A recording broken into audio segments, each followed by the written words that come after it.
Hello, everyone, and welcome to the next episode of Art Side of Life, where it's all about how you can turn your creative passion into a profession. My name is Eva, and my guest today is super talented illustrator with focus on embroidery from Oxford, England. She's best known for her animals embroidered with very fine details, so real that they seem to be sleeping on a canvas.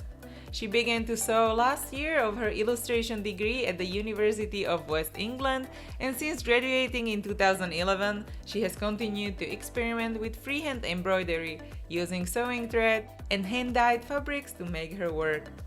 Her clients include Penguin, vintage books, Bloomsbury, and a range of private clients too. She will be releasing her first book about the details of her work in spring 2018. So please welcome Chloe Giordano and let's get to the interview. Welcome. And I would like to start maybe with your background and kind of how you got to art. Did you always knew that you want to be a designer? I've always loved art and I've always loved painting and I've always loved animals. I didn't really decide I wanted to be an artist as a career until I was about 16 or 17, and it's just because I didn't realise it could be a career. I didn't go to a school that I didn't know anyone who was an artist making a living. I didn't realise it was a viable job. And then when I was about 17, I just realised it's something I can work at. It's like any kind of skill. If you put the work in, you will get better and you can do it. And that's when I just decided, yes, I want to be an artist. The embroidery part didn't come until the last year of my degree. I was doing a degree in illustration. But up until that point, I was doing kind of very fine pen and pencil work. I wanted to do kind of golden age illustrations or folio society sort of work. But then I started sewing instead, and I just went off in a completely different direction at the last minute and terrified my tutors. But I really fell in love with it. Like, I knew as soon as I started doing it, I was like, this is the direction I want to go in, and I've been very sure about that since then. Yeah. I get a lot more out of it than I used to with my old work, I think. And do you remember the first conversation what you had either with your parents or teachers or whoever you were closest with, about like, oh, I don't want to do the illustration and I want to do full-time embroidery? I remember explaining it to my tutors at university, and they just looked very confused. And I remember, like, I was quite kind of knocked back. I was like, oh, I was really excited about this, and they were kind of like, sure, Chloe.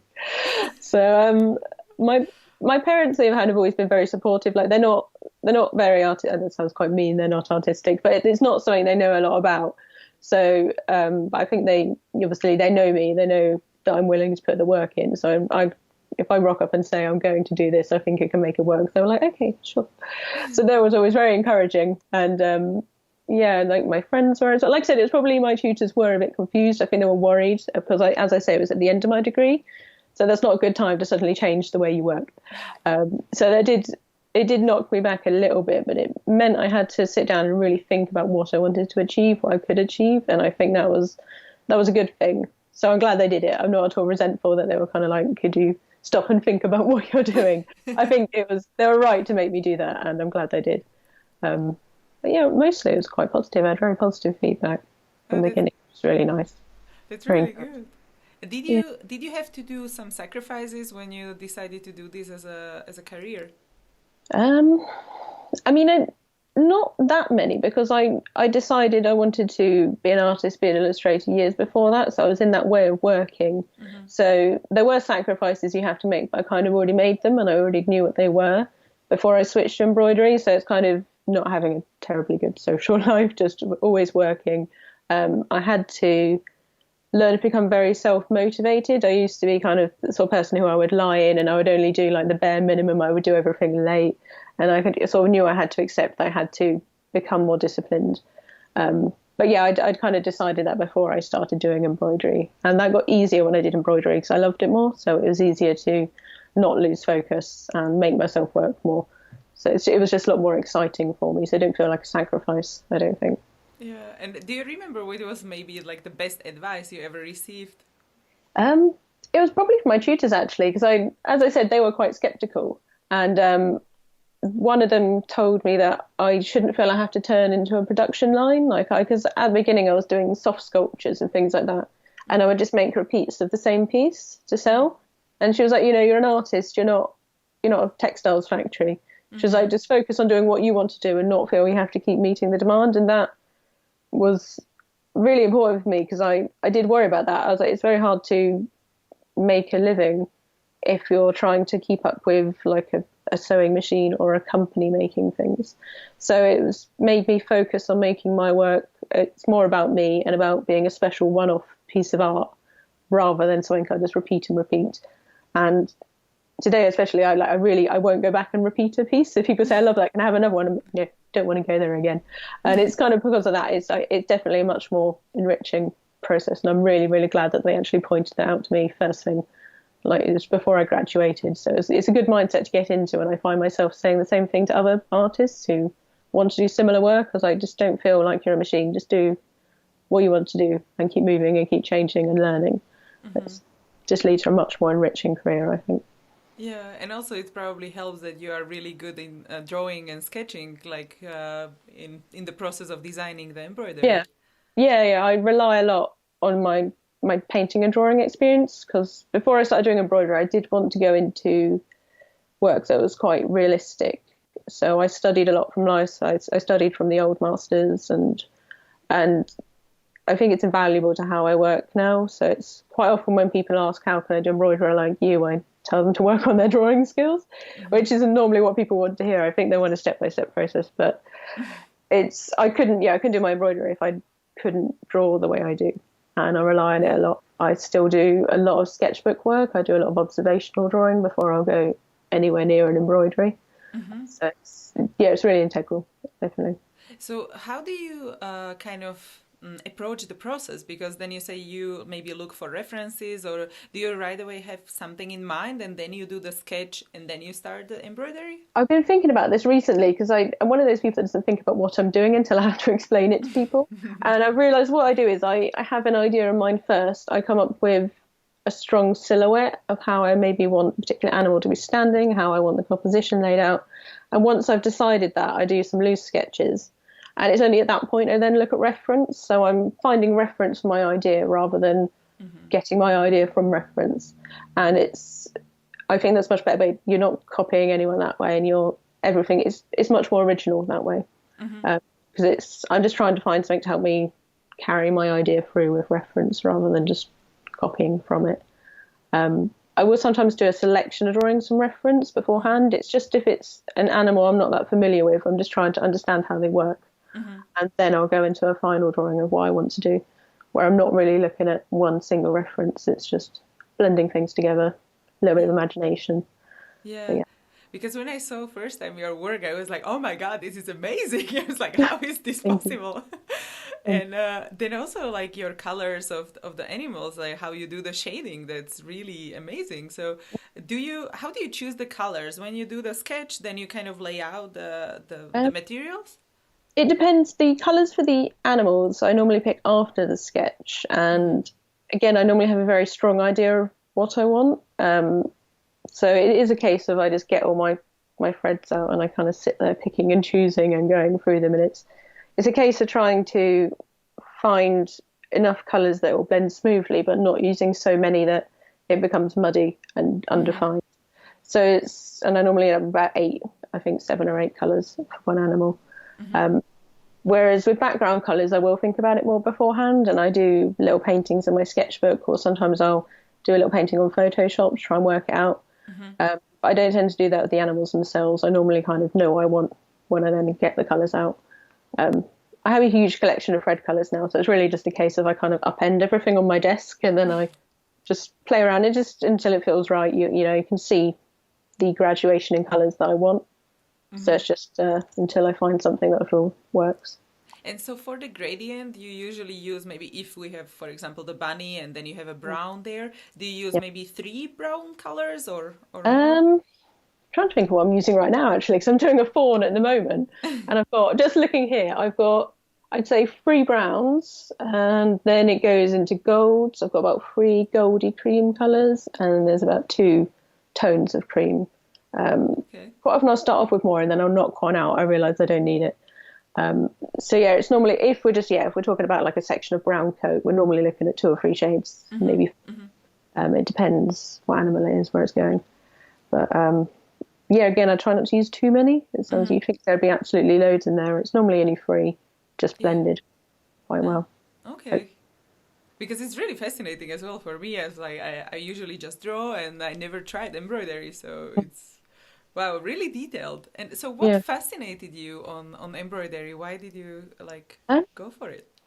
I I was actually trying to embroider how I draw. I fell in love with the act of embroidery, and I love the tactile nature of it. But then I still wanted to create work like my drawings and like my paintings, so that's why I ended up going down this road of developing this very detailed and specific way of working. Because I was just trying to replicate my drawings, and that's why I ended up switching from sewing thread rather than using embroidery floss, which is a lot thicker. And it's just because the way I was working, I used like quite a sharp pencil and quite small, so it's just wound up replicating that. I didn't quite realize that's what I was doing at the time.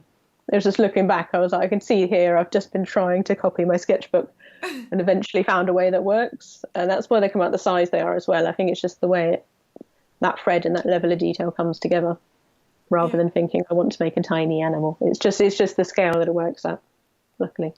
And if you think about all your works, do you have like a vision which goes through all of your work?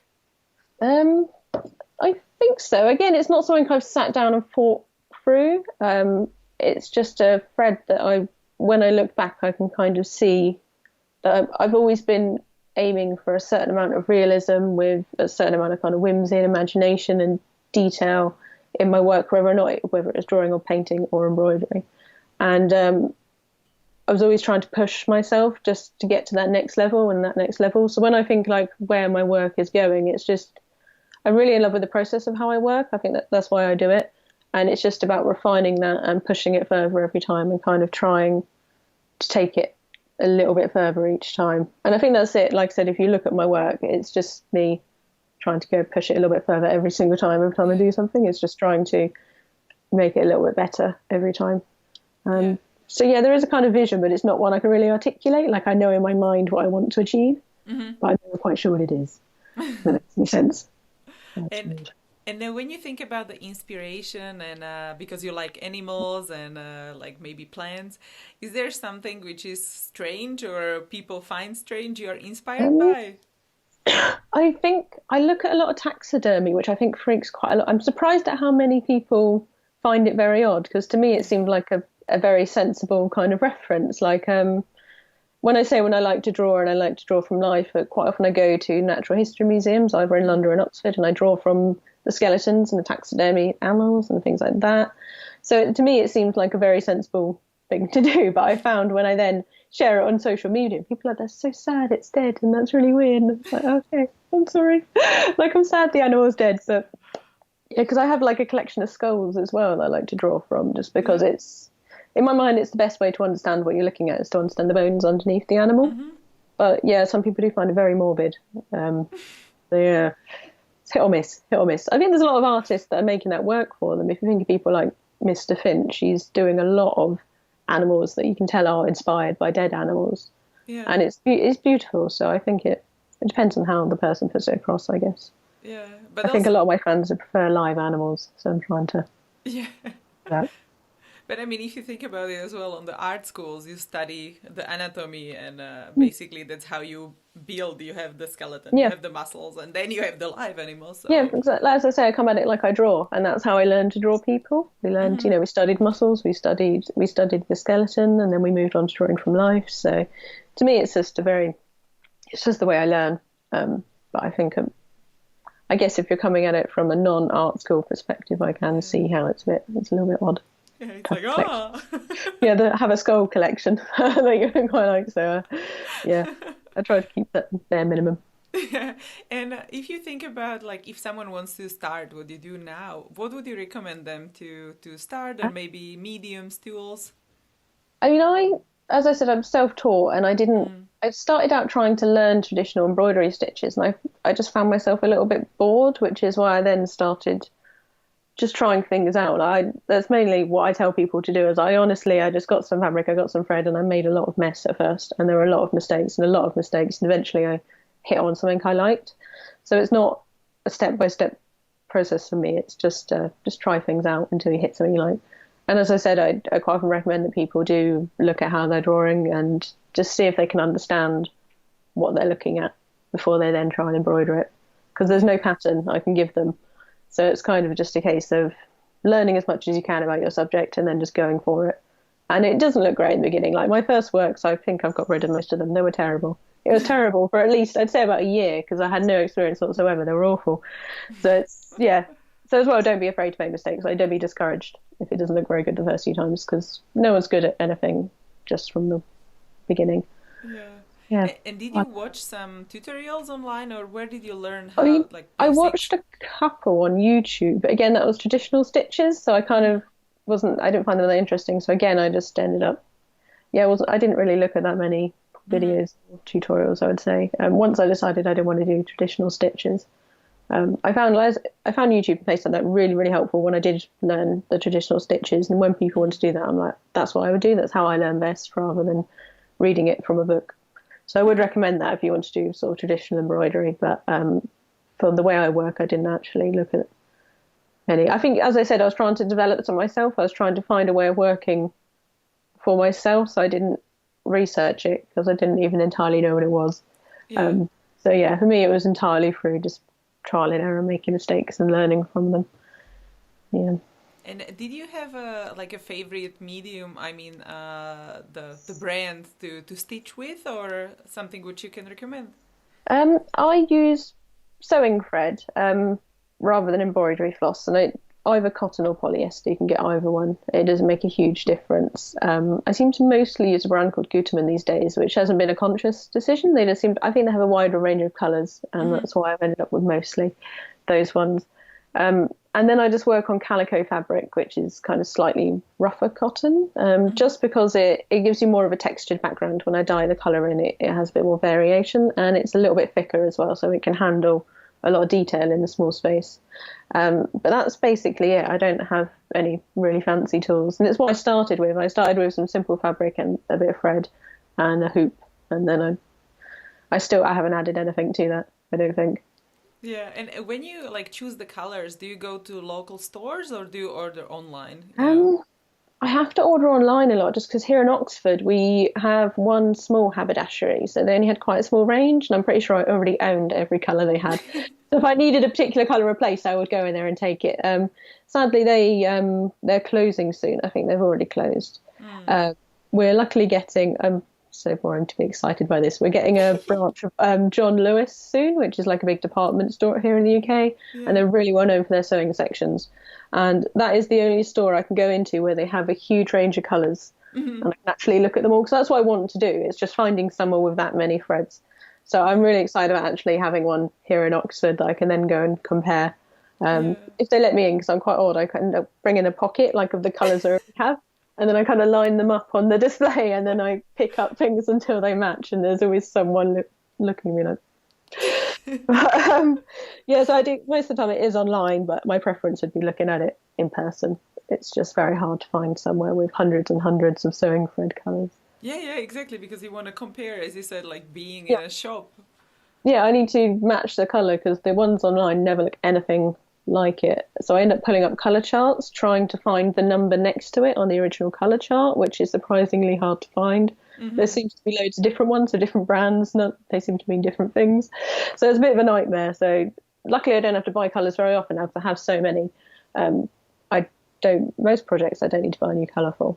But when I want a new range of colours, I would like to go see them. I want some new greens soon, and I'd rather see them in person, just so I can get a nice gradation of them all. Not until October, when they finally join us. I'm so excited. Yeah. Oh, that's so cool. I'll have to go also to art shops, so it's, you got a lovely art shop here. It's beautiful. It's really big. There's just no sewing shop, but it's coming. It's coming. Oh, that's really good. And how do you design your day? Because as you mentioned that you go maybe sometimes to buy the supplies, and how do you plan maybe your week? I love planning. I'm very, very sort of strict adherent to my diary. During the week, I do prefer not to go buy things. I tend to go in on the city centre on the weekend and do that kind of thing. In the week, I really want to be focusing on embroidery, and just because I prefer working in very long, solid blocks where I can really focus rather than stopping and starting. So what I tend to do is I get up very early, about 5 o'clock, and I normally start working about 6, half 6. And then it's just for about 4 hours in the morning, stop, go for a run, and then I do another 4 hours. And then by about 4 o'clock in the afternoon, my attention span is gone. So at that point, I start doing sketchbook work and things like that. But it's always, yeah, very orderly. I kind of set down in the week what I want to do that week. And then I'll go day by day and just make a list, like a to-do list for the next day as well, which some people hate, but I love it. I find it so much easier to be working to my own schedule and knowing that I've got things done and ticking things off. So it's how I like to work. I definitely wouldn't work for a lot of people, which is why a lot of artists like to work in studios and they kind of prefer to have that environment, whereas I like have my own schedule that starts very early, so which would annoy other people.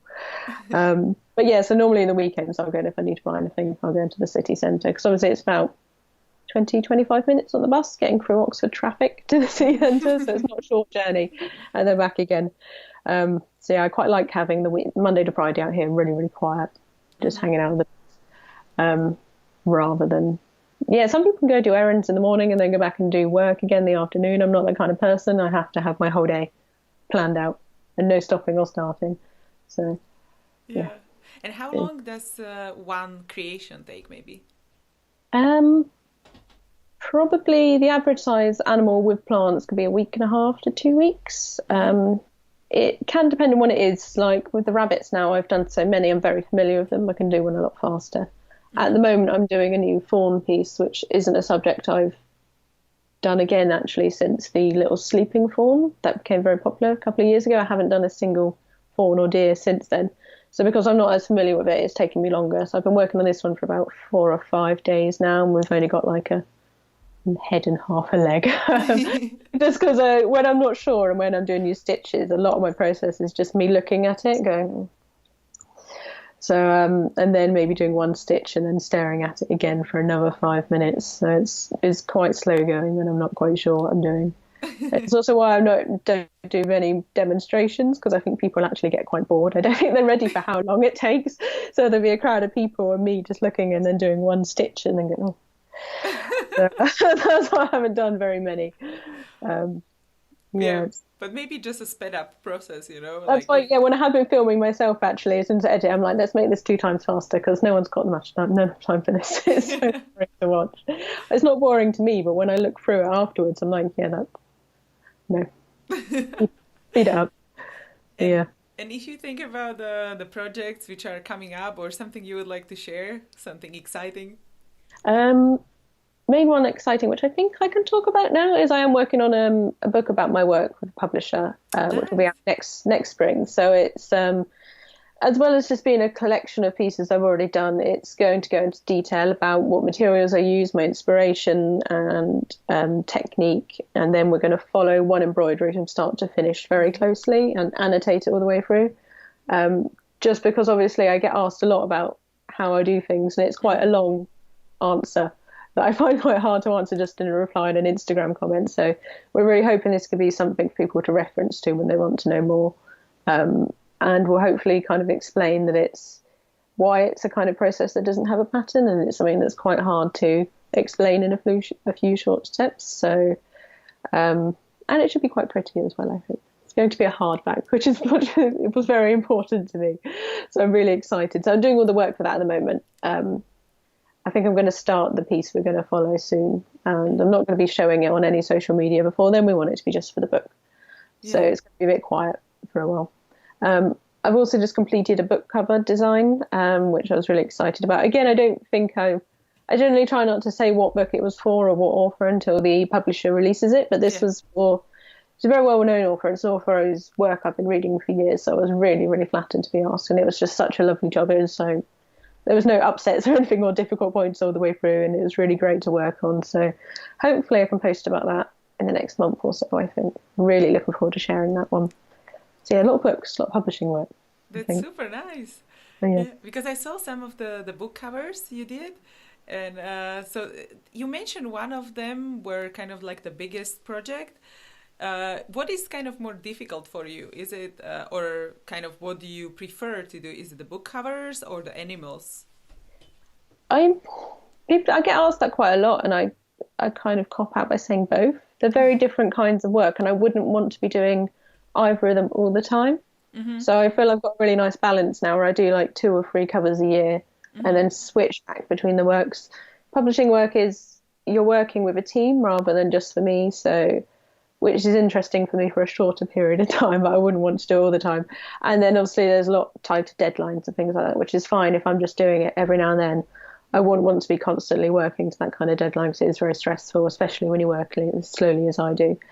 But the same with the animals and things like that. It's wonderful doing self-directed work, but I think it's good for me to do things like to be pushed into areas I wouldn't normally do. I wouldn't normally come out with some of the stuff I've been doing for book covers, and that's why I like those jobs. I find them really challenging, and they make me try something new. But again, every then I would want to go back to doing animals. So I think I'm happy with the balance I got right now. I like switching between them. Yeah. I think then I can appreciate each one. And how do you find new paid projects? Is it through social media, or do you do networking on some events, or? I mean, basically they find me. I guess through social media. It was when I graduated, I did try contacting publishers and art directors, and I didn't hear anything back, and it was quite discouraging. But so instead, I just started working on bettering my work and consistently posting on social media. And I think it's through that is how publishers and other clients have found me. So again, I don't have very much advice for contacting clients, but my advice is normally like stay up to date on social media and just constantly be reassessing your work, because one of the reasons I think I didn't get any feedback when I initially tried was because my work wasn't very good. Like I'd only just started doing it. I was like, it wasn't good enough. So that's why I went away and I focused on what I was doing and I tried to improve it. And then when I did put it out there, it was good enough for clients to actually want to commission more work. So it does sound quite lazy. It's like I just sit here and they email me. But I think it is on the back of like years and years of like social media updates and working and working and working. So that's how it happened for me. So how many years are you on social media, kind of actively? I think it was 2011 I started my Tumblr, and that was the first place I managed to consistently update. Although now I say that, I've not been very good at updating that one for the last year or so. But yeah, before that I'd always start a new blog and then I'd get bored of it a month later and we'd start a new one and I'd kind of move around. Whereas that one, it was when I started sewing and I was consistent. I was updating it for years and years. So it's nearly 7 years now I've been updating that one. So it did take a long time to build a social media following. I did have a year or even 2 where I didn't really get very much feedback. I didn't really have that many people following or being interesting. So some people hit sort of, popularity straight away on social media. But I think for most of us, it's a case of just being consistent and trying to put out your best work and just hoping people will like it.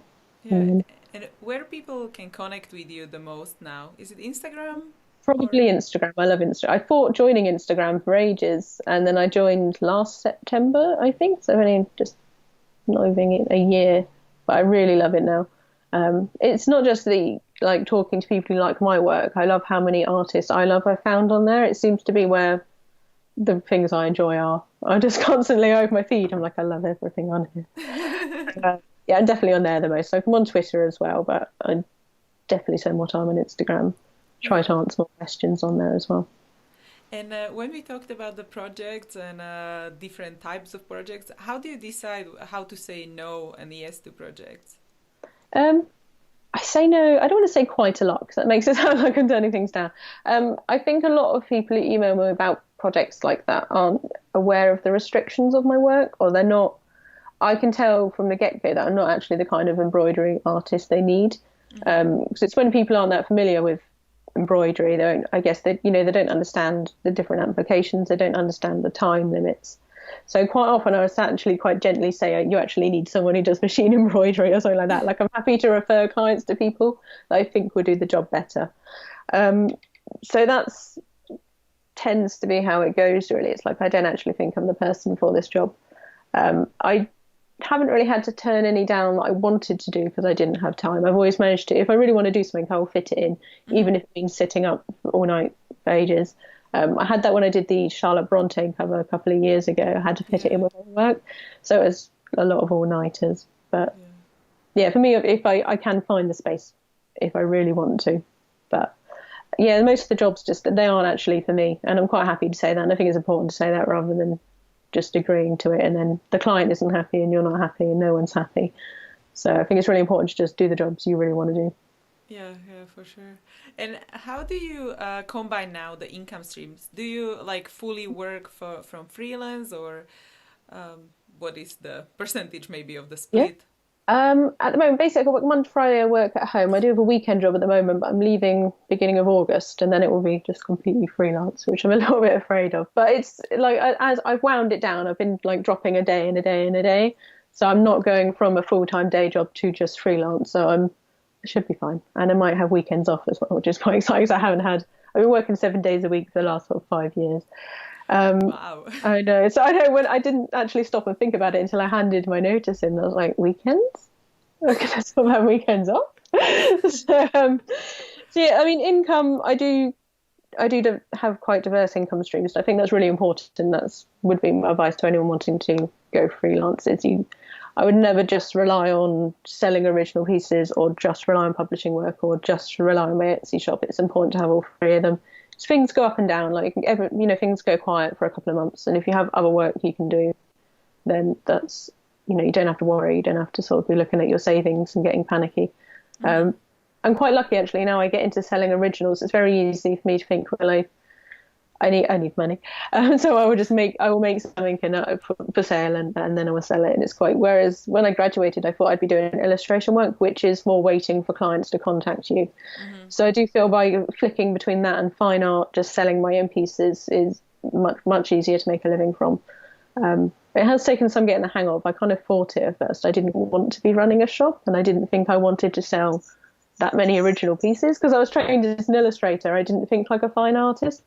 So it's but now I'm really glad I do now, and I really enjoy both of those things, perhaps more than the work I thought I would be doing. Yeah.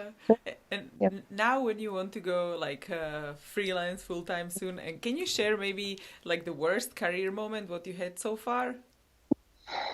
I had to think about that, and I haven't had any truly awful ones. So I couldn't. There's nothing that immediately, which is really, really nice, I guess. That's good. I like to say the period after I graduated was quite discouraging because I just felt like I was putting work out into the world, and it was just going into a void, and no one was seeing it, and no one wanted to see it, and it's which I think from speaking to other artists, whether they embroider or not, it's very normal. Everyone goes through that stage, and I speak to a lot of people who are in that stage right now, and I'm like, just go for it. It'll stop.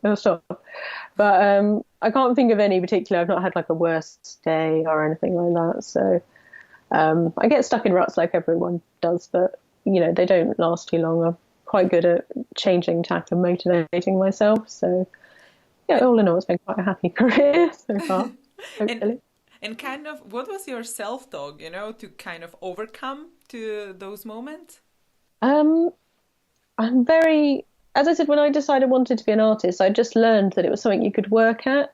And so I would just say to myself, you need to work harder, to be honest. Like it's very important to let go of the notion that, oh, someone has talent and I can't do it.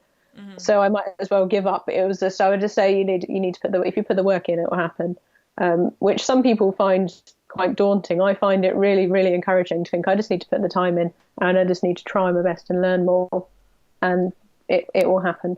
And so I think that's why I don't struggle so much with motivation, because I'm not waiting for some sort of outside source to motivate me and give me inspiration. It's just I know it's me, and I know we just need to do the work, which I luckily enjoy doing.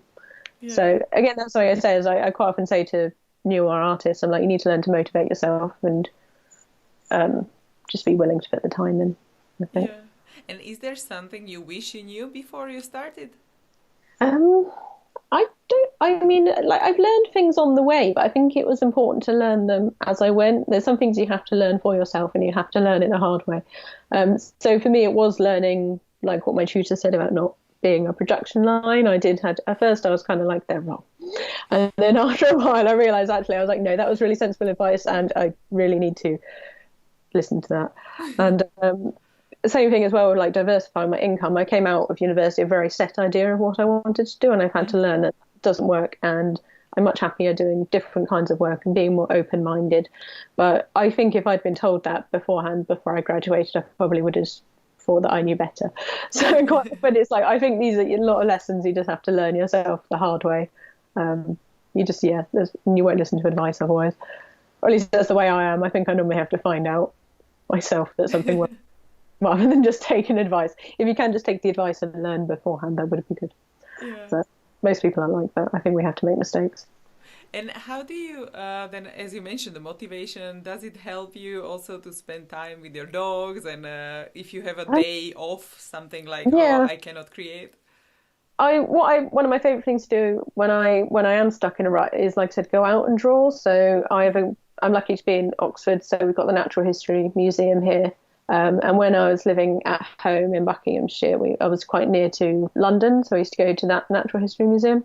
And it's so nice to be drawing somewhere else and to be doing work that isn't necessarily my job. Which is why I do a lot of life drawing, actually. I go to 2 life drawing sessions a week at the moment, and it's not because I intend on going to embroider people. I just really enjoy it. It's really good to do art that isn't work, and I don't have to think it has to have money at the end, it has to sell. It's just doing something. I'm still learning and I'm still enjoying it, but it's not got so much consequence to it. I think when you work for yourself, it's very easy to get kind of stressed and think this has to be good and this has to be good, and it has to lead to work. So yeah, definitely for me, it's getting out of the house and just doing something similar, but not quite the same. And yeah, I do like taking the dogs out, actually. I said we live in the countryside, and so much of the animals I depict are British wildlife that I see around my house. So it's just really nice to go out and see and remember why I love those things so much. And yeah, I think it's just like getting a bit of clarity about what you're doing instead of just staring at your sketchbook for hours on end, thinking stressed. So I'm very good at that now, just saying I'm stressed, I'm not doing a good job, we'll go do something else. So yeah. So kind of to find the reason why you are actually doing just to remember why I enjoy these things and why I want to keep drawing them. It's very easy to lose sight of that, I think. So it's good to just get out and remind yourself what you like so much about whatever it is you're drawing or painting or embroidering. Yeah. And is there a product or service you bought which simplifies your life? Not really, because I said I use so few materials. For me, this is one thing, a bit like the John Lewis incident, which is very interesting to me. It's probably very boring to other people. Is discovering tapestry frames, which are the square roll frames. Yeah. Just because I've always worked in a hoop, and when I started doing book covers, obviously they're rectangular and they have straight lines and the text, and it just doesn't work in a hoop. So for me, the finally realizing I could actually have it flat out as it would be as a book was amazing, and it saves me so much time and so much bother, and I can do covers so much faster now. But and it's such a small thing, and it's probably obvious to people who have a craft background, but because I don't, it didn't occur to me to go find a different kind of frame until I just finally saw one in a shop, and I'm like, oh. Let's see. Oh, so cool. Yeah, so I think that's the downside of not having a craft background is I don't know about a lot of techniques and a lot of items that would probably make my life easier. So yeah, I do love it when people point these things out to me as well. When I'm writing, like, by the way, you could just be using a different kind of frame, and thank you. So yeah, if anyone sees me do something that seems unnecessarily hard work, like, please let me know, because I probably don't know about the alternative.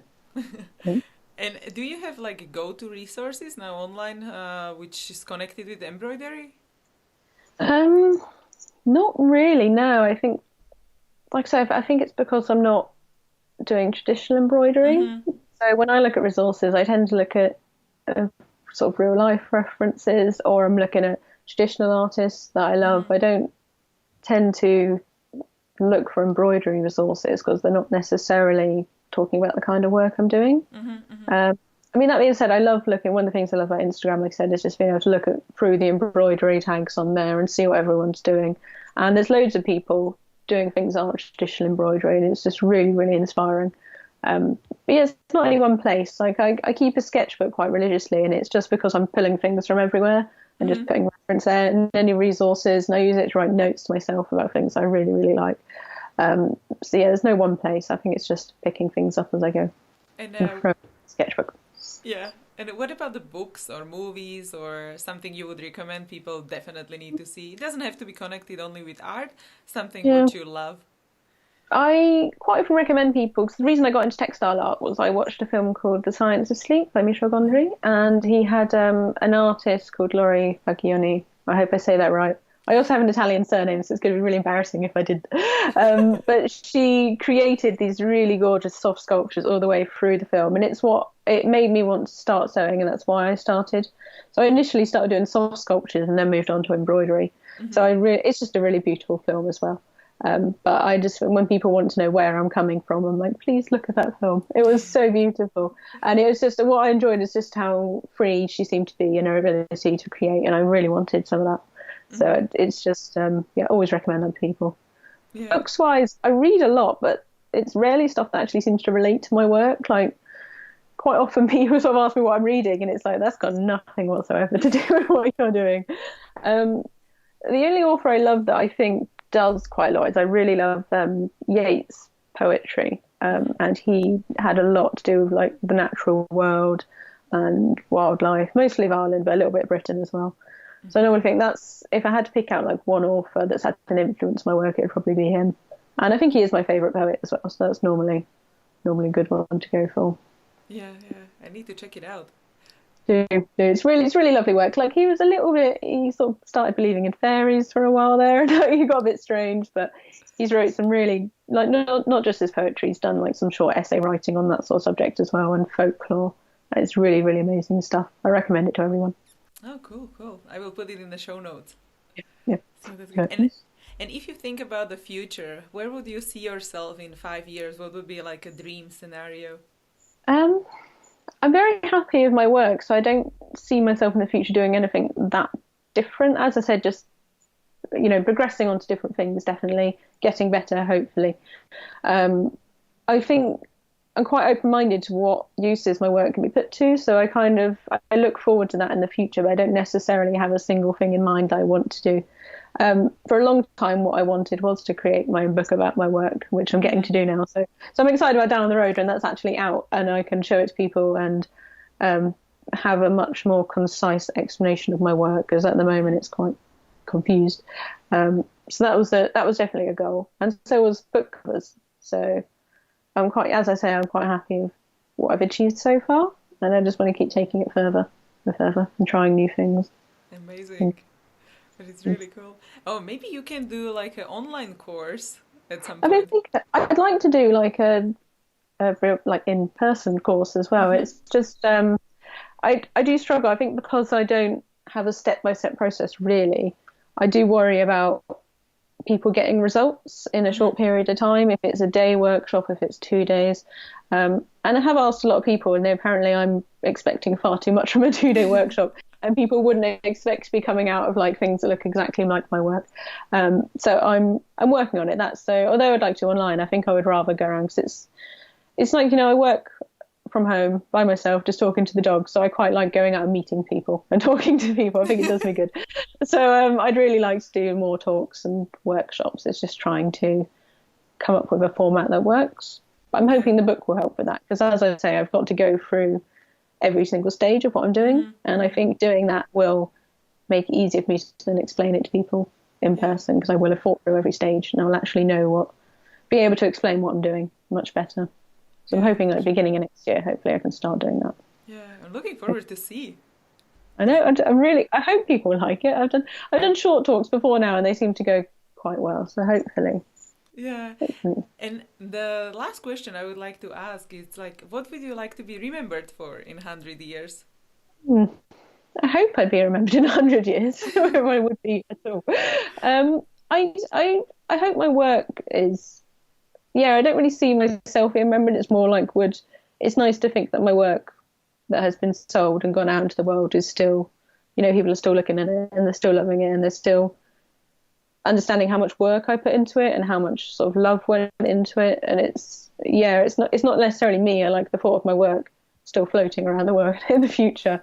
And I think that's why it's been so important to do something I want to do rather than what I feel will sell or will be popular, because I hope that will be more apparent rather than just I was doing this to pay a bill, or I just made another one of these. It's sort of this is something I wanted to do and I put so much work and time into it, and I hope that reflects, hopefully. Yeah. So thank you so much for being here and giving this advice and inspiration to people.